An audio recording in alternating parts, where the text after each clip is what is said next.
বিষাদ সিন্ধু লিখেছেন মীর মোশাররফ হোসেন। পার্ট 5।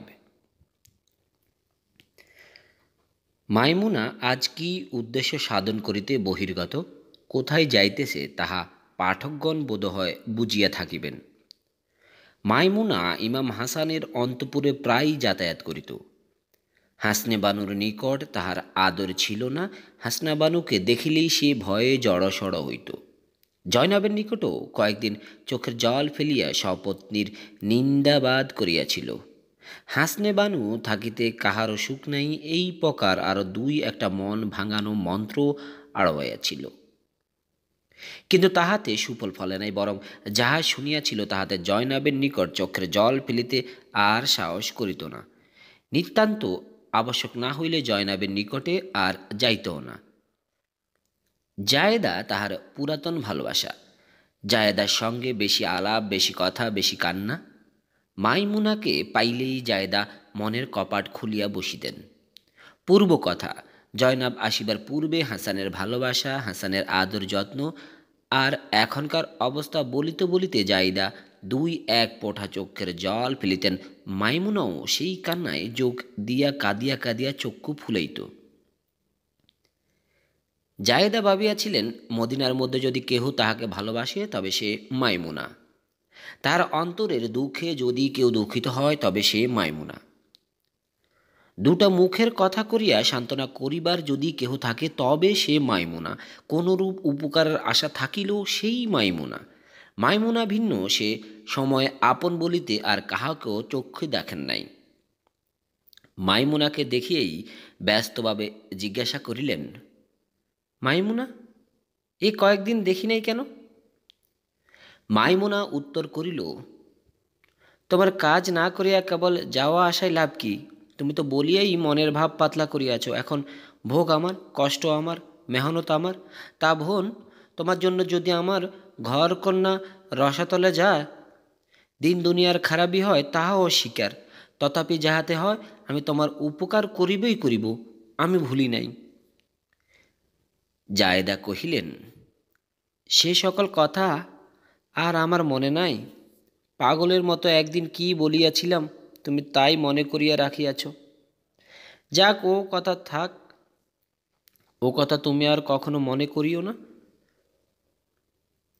কোনো চেষ্টা করিও না। আমার মাথা খাও, আর ও কথা মুখেও আনিও না।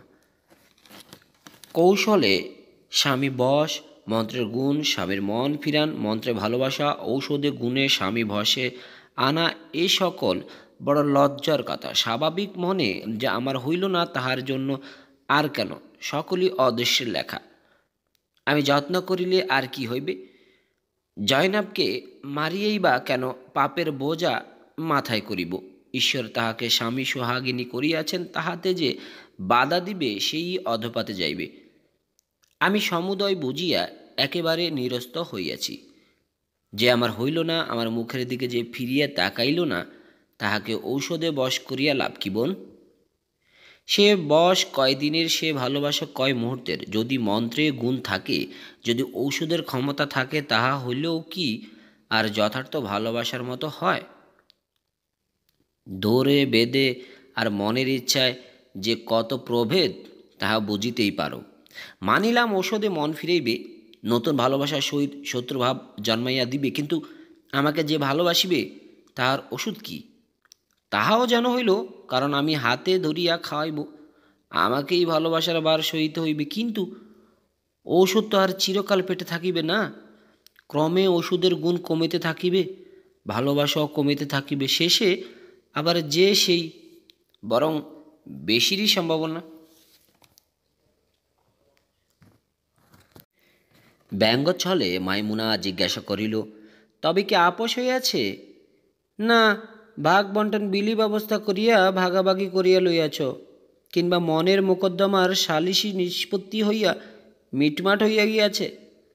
জায়েদা উত্তর করিলেন, ভাগ বন্টন করি নাই, আপোষও করি নাই, মিটমাটও করি নাই।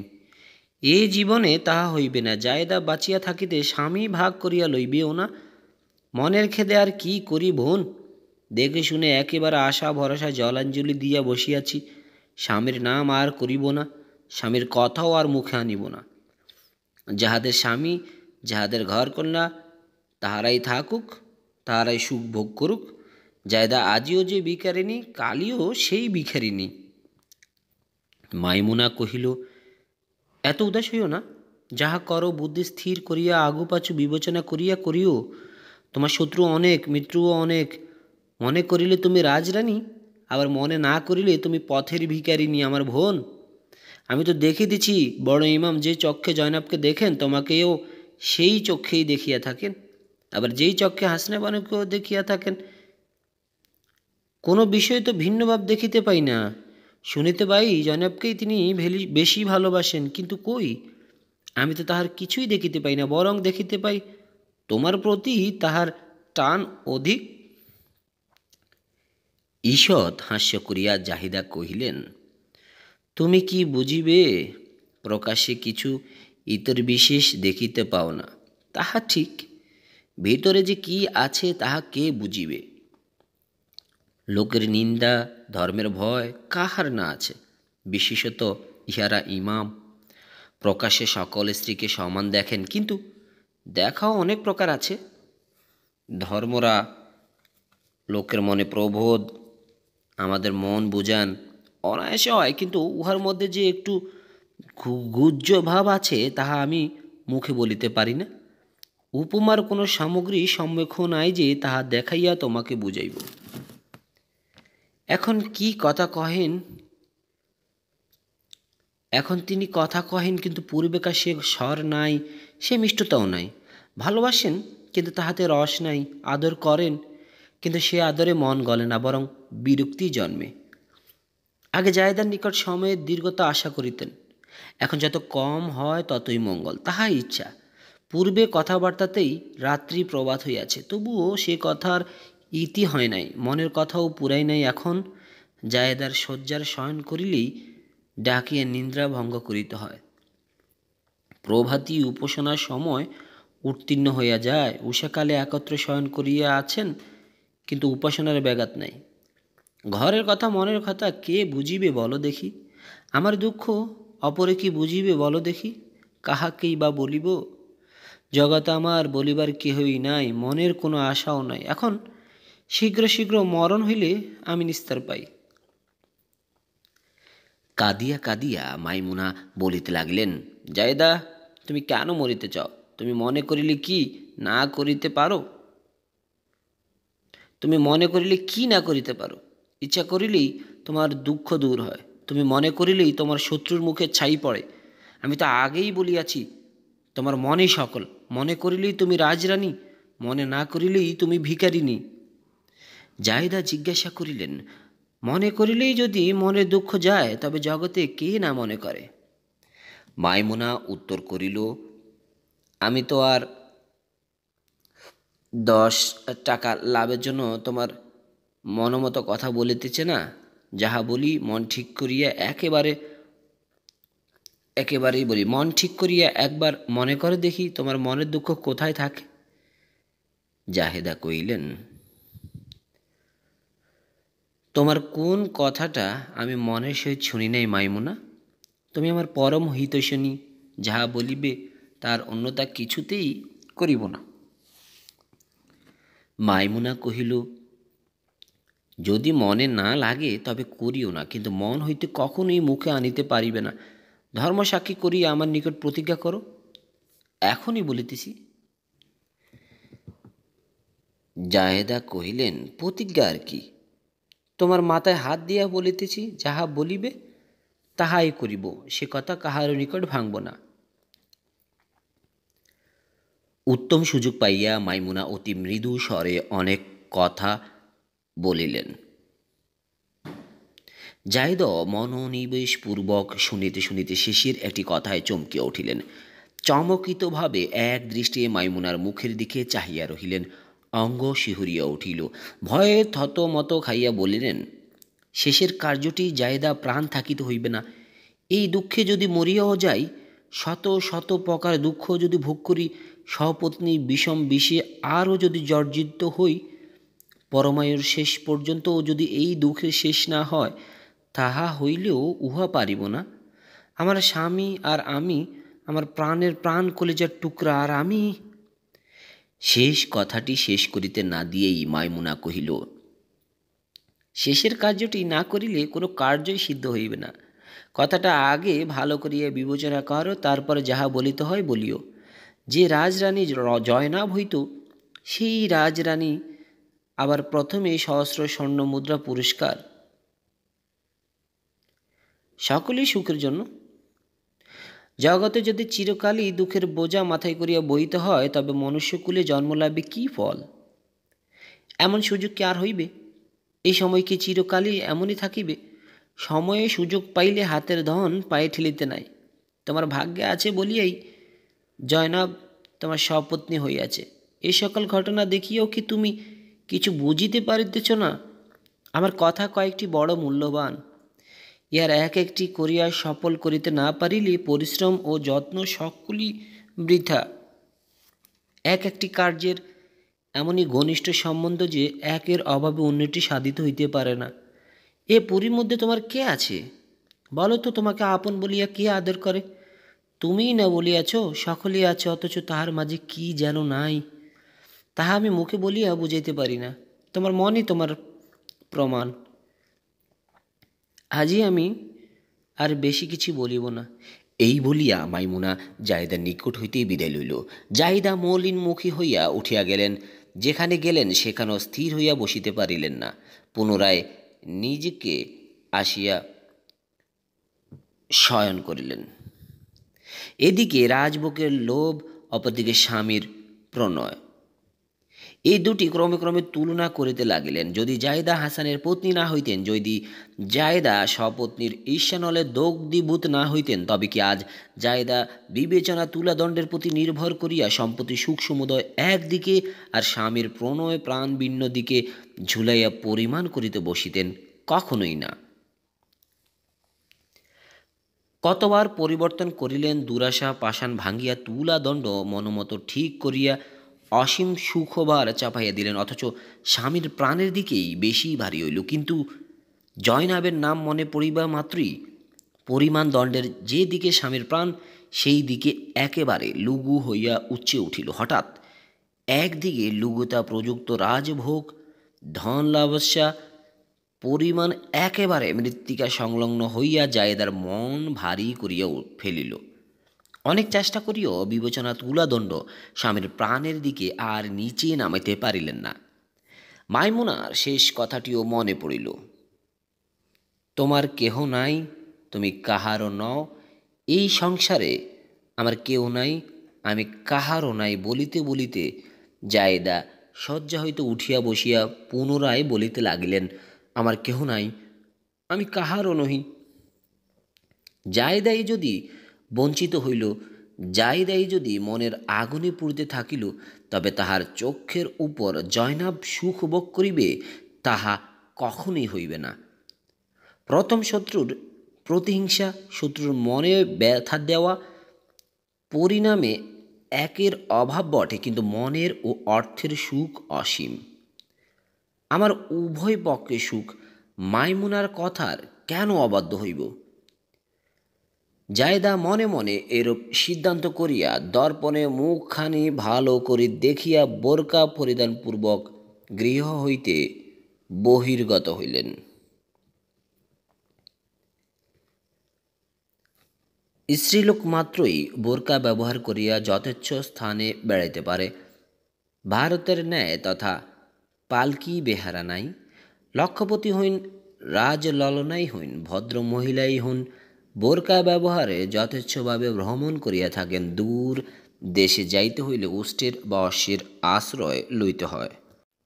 মাইমুনার গৃহ বেশি দূরে নহে। জায়দা মাইমুনার গৃহে উপস্থিত হইয়া বোরকা মোচন পূর্বক তাহার শয়নকে যাইয়া বসিলেন। মাইমুনাও নিকটে আসিয়া বসিল। আজ জায়দা মনের কথা অকপটে ভাঙিলেন। কথায় কথায়, কথার ছলনায়, কথার ভর দিয়া, কথা কাটাইয়া, কথায় ফাঁক দিয়া, কথায় পোষকতা করিয়া সকল দিকে যাইয়া আজ মাইমুনা জায়েদার মনের কথা পাইল। মাইমুনার মোহমন্ত্রে জাহেদা যেন উন্মাদিনী। সপত্নী নাগিনীর বিষ দন্তে যে অবলা একবারে দংশিত হইয়াছে, তাহার মন ফিরিতে কতক্ষণ। চির ভালোবাসা, চির প্রণয়, পতির মমতা বিসর্জন করিতে তাহার দুঃখ কি। এক প্রাণ এক আত্মা, স্বামী সকল এ কথা প্রায় স্ত্রীরই মনে আছে, স্ত্রীরই মনে থাকে, কিন্তু সপত্নীর নাম শুনিলেই মনের আগুন দ্বিগুণ তিগুণ চতুর্গুণভাবে জ্বলিয়া ওঠে।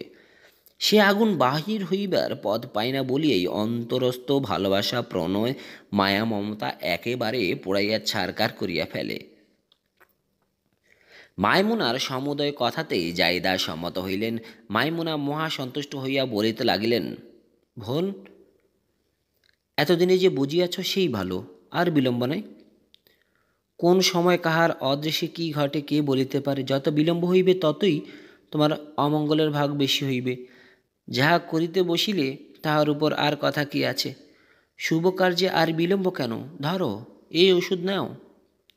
এই বলিয়া মাইমুনা সর্যার পাশ হইতে খরজরপত্র নির্মিত একটি ক্ষুদ্র পাত্র বাহির করিল।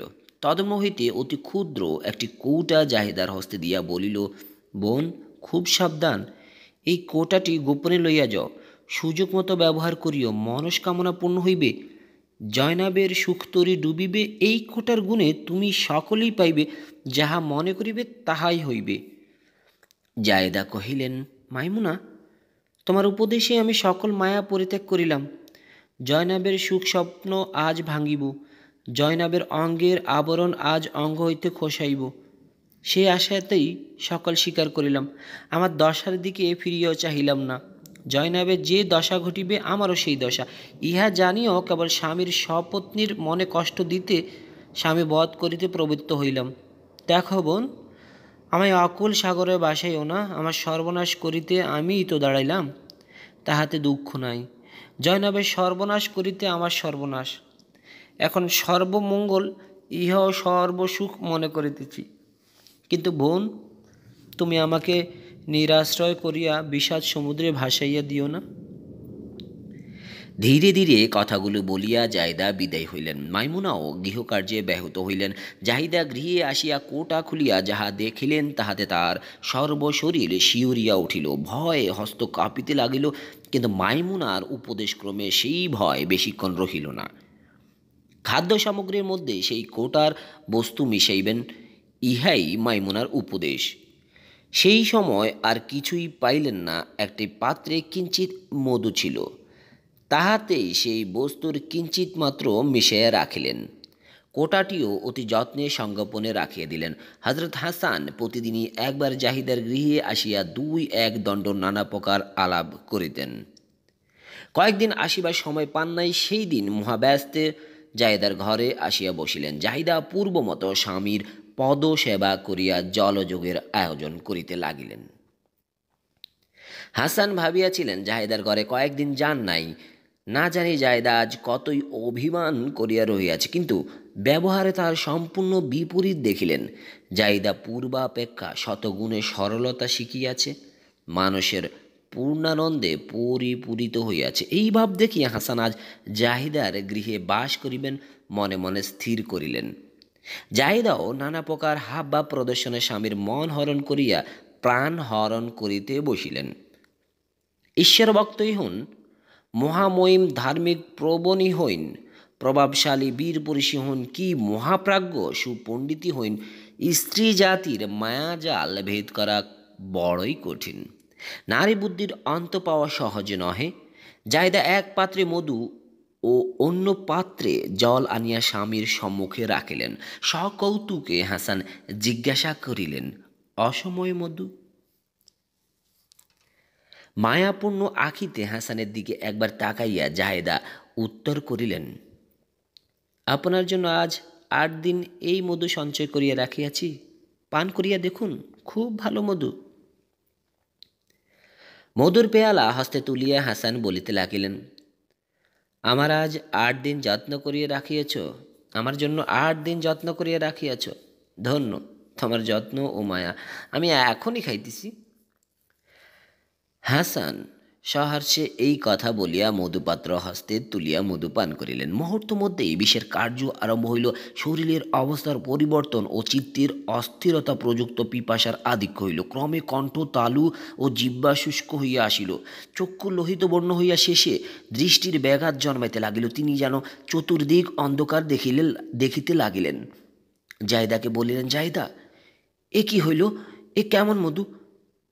এত জল পান করিলাম, পিপাসার শান্তি হইল না। ক্রমেই শরীর অবশ হইতেছে, পেটের মধ্যে কে যেন আগুন জ্বালিয়ে দিয়াছে। ইহার কারণ কি? কিসে কি হইল? জায়দা বায়ু ব্যঞ্জনে প্রবৃত্ত হইলেন। মস্তকে শীতল জল ঢালিতে লাগিলেন। কিছুতেই হাসান সুস্থির হইলেন না। ক্রমেই শরীরে জ্বালা বর্ধিত হইতে লাগিল। বিষের যন্ত্রণায় অস্থির হইয়া সামান্য শয্যার উপর গড়াগড়ি দিতে লাগিলেন। পেটের বেদনা ক্রমশই বৃদ্ধি। হাসান অত্যন্ত কাতর হইয়া অবশেষে কাতর স্বরে জিজ্ঞাসা করিলেন, জায়দা, এ কিসের মধু? মধুতে এত আগুন, মধুর এমন জ্বালা, ওহ, আর সহ্য হয় না। আমার প্রাণ গেল জায়দা, ওহ, আর আমি সহ্য করিতে পারি না। জায়দা যেন অবাক, মুখে কথা নাই। অনেকক্ষণ পরে কেবলমাত্র এই কথা, সকলে আমার কপালের দোষ, মধুতে এমন হইবে তা কে জানে। দেখি দেখি, আমিও একটু খাইয়া দেখি। হাসান এই অবস্থাতেই নিষেধ বলিতে লাগিলেন, জায়দা, আমার কথা রাখো। ও মধু তুমি খাইও না। আমার মাথা খাও, ও মধু মুখে দিও না। ছুঁইও না জায়দা। ও মধু নয়, কখনো ও মধু নয়। তুমি খোদার দোহাই, ও মধু তুমি ছুঁইও না। আমি যে যাতনা ভোগ করিতেছি তাহা আমিই জানি। জায়দা, ঈশ্বরের নাম করো। পত্নীকে এই কথা বলিয়া হাসান ঈশ্বরের নাম করিতে লাগিলেন। কাহাকেও সংবাদ দিলেন না। জায়দার ঘরে ঈশ্বরের প্রতি নির্ভর করিয়া রহিলেন। পবিত্র হৃদয়ে, পবিত্র মুখে দয়াময়ের পবিত্র নাম পুনঃ পুনঃ উচ্চারণ করিতে লাগিলেন। বিষের বিষম যাতনা নামের গুণে কতক পরিমাণে অল্প বোধ হইতে লাগিল। জায়দা সমস্ত রাত্রি জাগিয়া সেবা শুশ্রূষা করিলেন।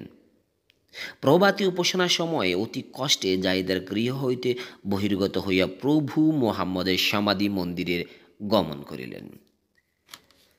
মন্দিরের সম্মুখস্থিত প্রাঙ্গণে উপবেশন করিয়া বিনীতভাবে ঈশ্বরের নিকট সকাতরে প্রার্থনা করিতে লাগিলেন। যাহার কৃপা বলে অনন্ত জগৎ সৃষ্ট হইয়াছে, পর্বত সাগরে মিশিয়াছে, বিজন বন নগরে পরিণত হইয়াছে, জনপূর্ণ মহানগরী নিবিড় অরণ্য হইয়া যাইতেছে, সেই সর্বেশ্বরের অসাধ্য কি আছে? প্রভু মোহাম্মদের সমাধি মন্দিরের পবিত্রতা গুণে ঈশ্বরের মহিমায় হাসান আরোগ্য লাভ করিলেন। কিন্তু এই প্রথম বিষপান হইতে মৃত্যু পর্যন্ত 40 দিন প্রায় কোনো না কোনো প্রকারে শরীরে গ্লানি ছিল। এই কথা, প্রথম বিষপান ও আরোগ্য লাভ, অতি গোপনে রাখিলেন। কাহারও নিকটে প্রকাশ করিলেন না। প্রণয়ী বিশ্বাসী ব্যক্তি যদি শত্রু হইয়া দাঁড়ায়, তাহা হস্ত হইতে রক্ষা পাওয়া নিতান্তই কঠিন। চিরশত্রুর হস্ত হইতে অনেকেই রক্ষা পাইতে পারে, কিন্তু মিত্র যদি সূত্র হয়, তাহার হস্ত হইতে পাওয়ার আশা কিছুতেই থাকে না। বিশেষত স্ত্রী জাতি শত্রু সাধনে উত্তেজিত হইয়া উঠিলে তাহা শেষ না করিয়া প্রাণ থাকিতে ক্ষান্ত হয় না। জাহেদা ক্ষান্ত হইবেন কেন? জায়দার পশ্চাতে আরও লোক আছে। জায়দা একটু নিরুৎসাহ হইলে মাইমুনা নানা প্রকার উৎসাহিত করিয়া নতুনভাবে উত্তেজিত করিত। একবার বিপর হইলে দ্বিতীয়বার অবশ্যই সুফল করিবে, এই কথাও জায়দার কর্ণে মধ্যে মধ্যে ফুৎকারের ন্যায় বাজিতে লাগিল। মাইমুনা মনে মনে ভাবিয়াছিল, যাহা দিয়াছি তাহাতে আর রক্ষা নাই। একবার গলাৎকরণ হইলেই কার্য সিদ্ধি হইবে। হাসান জায়দার গৃহে আসিয়া বসিয়াছেন, মধুপানে আত্মবিকারে উপস্থিত হইয়াছে, গোপনে সন্ধান লইয়া একেবারে নিশ্চিতভাবে বসিয়াছে। কোন সময়ে হাসানের পুরী হইতে ক্রন্দন ধ্বনি শুনিবে, নিজেও কাঁদিতে কাঁদিতে যাইয়া পূর্বাসীগণের সহিত হাসানের বিয়োগজনিত ক্রন্দনে যোগ দিবে, এইরূপ আলোচনায় সারা নিশা বসিয়া বসিয়া কাটাইল।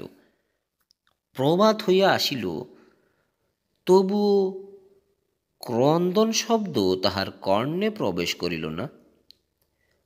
2-1 পদ করিয়া জাহেদার গৃহ পর্যন্ত আসিল। জাহেদার মুখে সমুদয় ঘটনা শুনিয়া আশ্চর্যান্বিত হইল। জিজ্ঞাসা করিল, তবে উপায়? জায়েদা উত্তর করিল, উপায় অনেক আছে। তুমি বাজার হইতে আমাকে কিছু মিষ্টি খেজুর আনিয়া দাও, এইবারে দেখিও কিছুতেই রক্ষা হইবে না। খেজুরে কি হইবে? মধুতে যাহা হইয়াছিল তাহাই হইবে। তিনি কি তোমার ঘরে আসিবেন? কেন আসিবেন না? যদি জানিয়া থাকেন, ঘুণাক্ষরে যদি টের পাইয়া থাকেন, তবে তোমার ঘরে আসা দূরে থাক, তোমার মুখও দেখিবেন না। বোন, তুমি আমার বয়সে বড়, অনেক দেখিয়াছ, অনেক শুনিয়াও থাকিবে, কিন্তু তোমার ভ্রম অনেক। স্ত্রী জাতির এমনই একটি মোহিনী শক্তি আছে যে পুরুষের মন অতি কঠিন হইলেও সহজে নোয়াইতে পারে, ঘুরাইতে পারে, ফিরাইতেও পারে। তবে অন্যের প্রণয়ে মজিলি একটু কথা আছে বটে, কিন্তু হাতে পাইয়া নির্জনে বসাইতে পারিলে, কাছে ঘেঁষিয়া মহান মন্ত্রগুলি ক্রমে ক্রমে আওড়াইতে পারলে অবশ্য কিছু না কিছু ফল ফলাইতে পারিবই পারিব। এ যে না পারে সে নারী নহে, আর আমি তাহাকে বিষ পান করাইব এই কথা তো তিনি জানেন না। কেহ তো তাহাকে সে কথা বলে নাই। তিনিও তো সর্বজ্ঞ নহেন যে জয়নাবের ঘরে বসিয়া জাহেদার মনের খবর জানিতে পারিবেন। যে পথে দাঁড়িয়ে আছি আর ফিরিব না, যাহা করিতে হয় আমিই করিব। মাইমুনা মনে মনে সন্তুষ্ট হইয়া মনে মনেই বলিল, মানুষের মনের ভাব পরিবর্তন হইতে ক্ষণকালও বিলম্ব হয় না। প্রকাশ্যে কহিল, আমি খেজুর লইয়া শীঘ্রই আসিতেছি। মাইমুনা বিদায় হইল। জাহিদা অবশিষ্ট মধু যাহা পাত্রে ছিল তাহা আনিয়া দেখিয়া দেখিয়া বলিতে লাগিলেন, যেমন মধু তেমনই আছে, ইয়া 4 ভাগের 1 ভাগও যদি উদরস্থ হইত, তাহা হইলে আজ এতক্ষণ জয়নাবের সুখতরি ডুবিয়া যাইত, সুখের বাসা ভাঙ্গিয়া একেবারে দুঃখের সাগরে ডুবিত, স্বামী সোহাগিনীর স্বাদ মিটাইয়া যাইত। এই সুমধুর মধুতেই জায়দার আশা পরিপূর্ণ হইত। প্রথমে যে ভাব হইয়াছিল, আর কিছুক্ষণ সেইভাবে থাকিলে আজ জয়নাবের আর হাসি মুখ দেখিতাম না, আমারও অন্তর জ্বলিত না। 1বার 2বার 3বার যতবার হয় চেষ্টা করিব, চেষ্টার অসাধ্য কি আছে। মাইমুনা খেজুর লইয়া উপস্থিত হইল, বলিল, সাবধান, আর আমি বিলম্ব করিব না। যদি আবশ্যক হয় সময় বুঝিয়া আমার বাটিতে যাইও। এই কথা বলিয়া মাইমুনা চলিয়া গেল। জাহিদা সেই খেজুরগুলি বাছিয়া বাছিয়া 2 ভাগ করিলেন। 1 ভাগের প্রত্যেক খেজুরে এমন একটি চিহ্ন দিলেন যে তিনি ভিন্ন অন্য কাহারও চোখে তাহা পড়িবার সম্ভাবনা রহিল না। অবশিষ্ট অচিহ্নিত খেজুরগুলিতে সেই কোটার সাংঘাতিক বিষ মিশ্রিত করিয়া উভয় খেজুর একত্র রাখিয়া দিলেন। হাসান জয়নাবকে বলিয়াছিলেন যে গত রাত্রিতে জাহিদার গৃহে বাস করিব ইচ্ছা ছিল। দৈববশে এমনই একটি ঘটনা ঘটিল যে সমস্ত রাত্রি পেটের বেদনায়, শরীরের জ্বালায় অস্থির ছিলাম। মুহূর্তকালের জন্য সুস্থির হইতে পারি নাই। ভাবনায় চিন্তায় জায়দা কোনো কথাই মুখে আনিতে পারিল না, কেবলমাত্র বলিয়াছিল যে সকলই আমার কপাল, তা যাহাই হোক আজিও আমি জায়দার গৃহে যাইতেছি। জয়নাব বিশেষ সন্তুষ্ট হইয়া হাসানকে বিদায় দান করিলেন। জয়নাবের ইচ্ছা যে কাহারও মনে দুঃখ না হয়, স্বামী ধনে কেউই বঞ্চিত না হয়, সে ধনে সকলেই সমভাবে অধিকারিণী ও প্রত্যাশিনী। হাসানের শরীর সম্যক প্রকার সুস্থ হয় নাই। বিষের তেজ শরীর হইতে একেবারে যে নির্দোষভাবে অপসৃত হইয়াছে তাহাও নয়। শরীরের গ্লানি ও দুর্বলতা এবং উদরের জড়তা এখনও অনেক আছে। এই সকাল থাকা সত্ত্বেও তিনি জাহিদার গৃহে উপস্থিত হইয়া গত রাত্রির ঘটনা আলোচনা করিতে লাগিলেন। সেই মধুর কথাও জিজ্ঞাসা করিলেন। জাহিদা উত্তর করিলেন, যে মধুতে এত যন্ত্রণা, এত ক্লেশ, সেই মধু আমি আবার গৃহে রাখিব?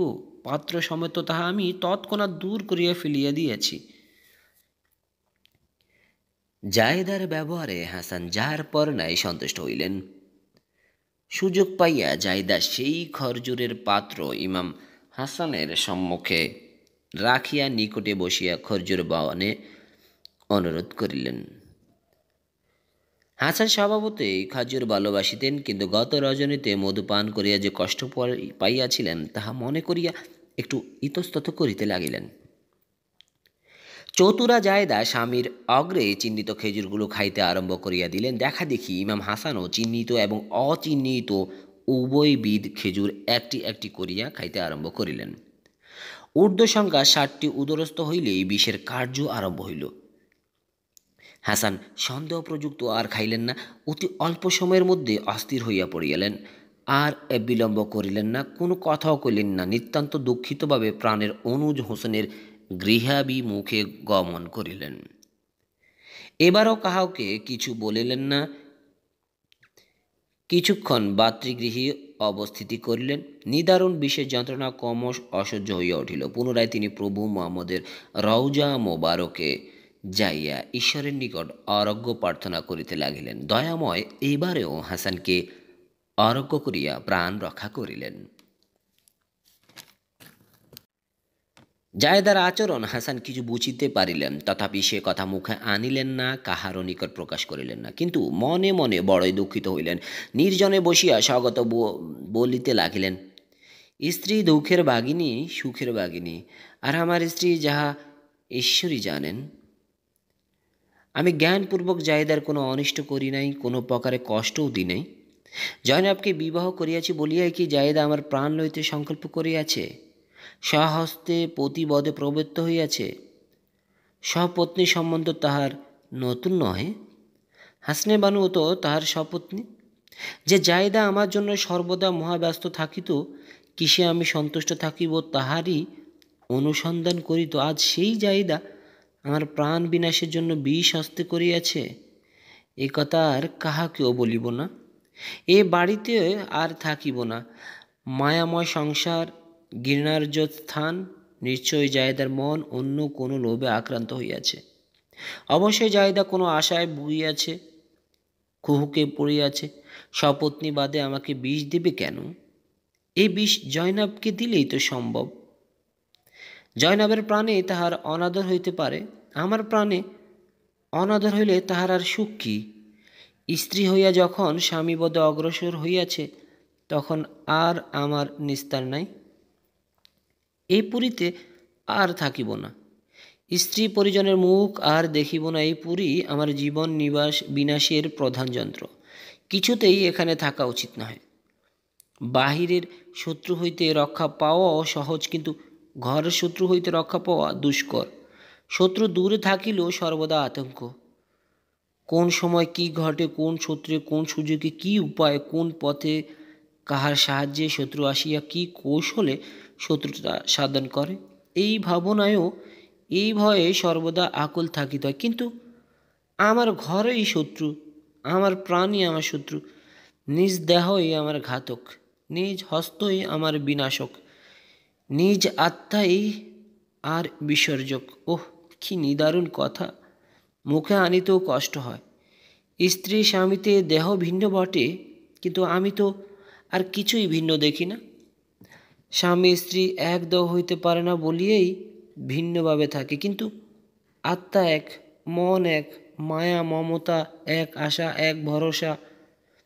কিন্তু কি দুঃখ, কি ভয়ানক কথা! হা অদৃশ্য সেই এক আত্মা, এক প্রাণ স্ত্রী, তাহার হস্তেই স্বামী বিনাশের বিষ! কি পরিতাপ! সেই কমল হস্ত স্বামীর জীবন প্রদীপ নির্বাণের জন্য প্রসারিত। আর এ স্থানে থাকিব না। বনে বনে পশু পাখিদের সহবাসে থাকাই ভালো। এই পুরীতে আর থাকিব না। এই রূপে দৃঢ় সংকল্প হইয়া হাসান আপন প্রধান মিত্র আব্বাস ও কতিপয় এর সমবিবেহারে মদিনার নিকটস্থ মুসাল নগরে গমন করিলেন।